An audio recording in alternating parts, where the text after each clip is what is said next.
Perhatikan soal berikut. Didefinisikan n faktorial itu sama dengan n dikali n kurang 1 dikali n kurang 2 dan seterusnya sampai dikali 2 dikali 1. Dan n pagar definisinya adalah n ditambah n kurang 1 ditambah n kurang 2 ditambah seterusnya sampai ditambah 2 tambah 1. Jadi kalau di n faktorial n tanda seru ini itu definisinya itu adalah berbentuk perkalian. Sementara kalau untuk n pagar definisinya berbentuk penjumlahan.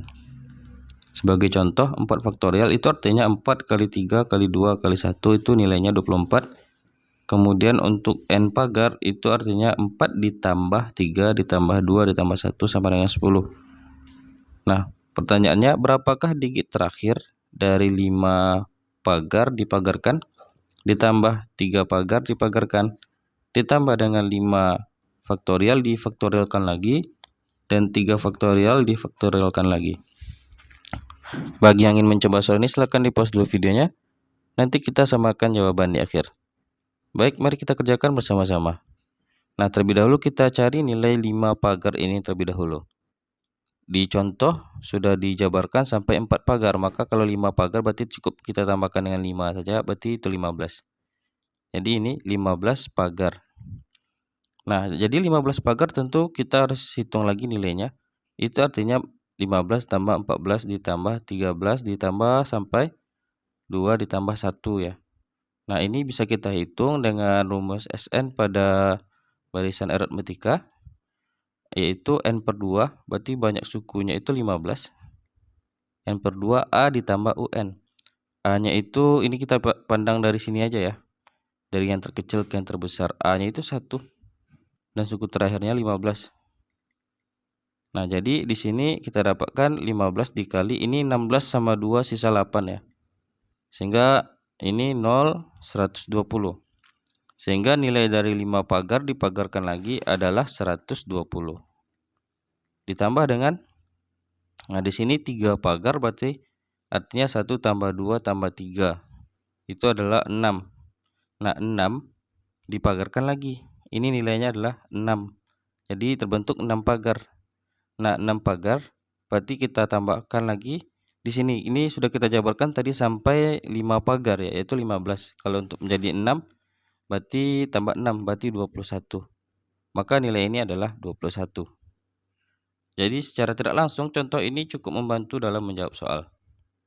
Lalu di sini kita akan mencari, ini kalau kita jumlahkan ya, karena ini kurungnya masih sampai di sini, berarti ini kita jumlahkan terlebih dahulu. Ini dalam bentuk bagian yang pertama ini dalam bentuk penjumlahan ya, dalam bentuk pagar. Ditambah dengan, nah ini 5 faktorial sudah dijabarkan di sini 4 faktorial itu kan 24. Kalau 5 faktorial berarti 5. Berarti 0 1 2. Berarti 120 faktorial ditambah dengan 3 faktorial artinya 1 kali 2 kali 3 ya, berarti 6 faktorial gitu ya. Nah, jadi kita ketahui bahwa untuk bilangan faktorial yang n-nya itu lebih dari 4, misalnya 5 faktorial, 6 faktorial, 7 faktorial, pasti digit terakhirnya itu 0. Kenapa? Karena mengandung perkalian 5. Apalagi sampai 120. Ada berapa banyak? Kali 10, kali 20, kali 30, kali 40, kali 50 sampai ke 120. Itu sangat banyak sekali 0 di digit-digit terakhirnya. Jadi berbentuk seperti ini. Dan ada angka aslinya berapa gitu ya. Misalnya di sini kita tidak tahu berapa. Nah, jadi sudah pasti digit terakhirnya itu berbentuk 0. Nah, di sini tidak usah kita cari berapa nilai 120 faktorialnya, cukup digit terakhirnya saja kita buat 0. Begitu juga untuk 6 faktorial ya. Kalau 5 faktorial itu 120, berarti kalau 6 faktorial berarti 720, berarti masih 0 juga digit terakhirnya. Sehingga kalau kita jumlahkan di sini 141 ditambah, ini sebenarnya nilainya sangat panjang sekali, tapi kita cukup buat digit terakhirnya saja 0 tambah 0. Sehingga kalau kita jumlahkan keseluruhannya berarti 141 ditambah 0. Berarti ditambah 0 digit terakhirnya adalah yang ini ya. Digit terakhirnya tetap menghasilkan nilainya adalah 1. Sehingga digit terakhir dari 5 pagar dipagarkan dan seterusnya nilainya adalah 1. Ada di option yang D.